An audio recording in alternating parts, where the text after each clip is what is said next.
洋流风台即马已经愈来愈晚，有可能会伫咱台东登陆。明仔载是影响台湾上界明显的时阵，一寡农民已经事先先做准备，会当抢收的农作物已经赶紧收。也那福寿山农场，也到武林农场，拢已经宣布，今仔日下晡开始会有警性休园休困。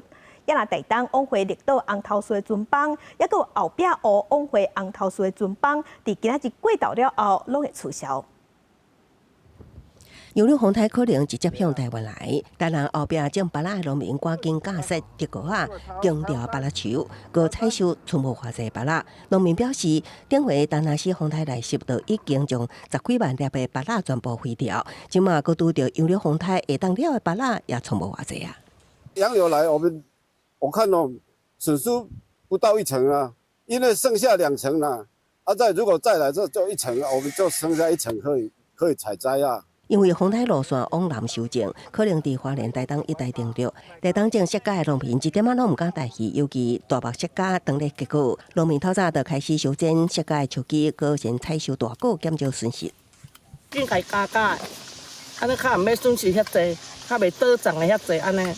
伫花莲水尾的护工文带油，过2礼拜才会完全成熟，品质甲口感才会达到上好的时机。当地农民决定无抢收，要甲提供白也拼一下。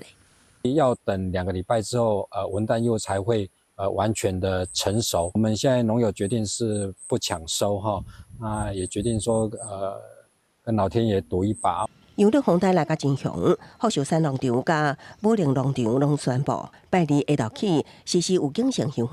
伫海运方面，花莲渔港有真侪渔船拢无出港，加强风台准备。小型船业者也会看风雨的状况，随时调整敢是出航。交通部航港局是公布拜二中昼过了后到拜3几日，台东来往绿岛、台东来往南屿、后壁湖来往南屿船帮会全部取消，请离岛游客注意船帮的动态。公司新闻采访报道。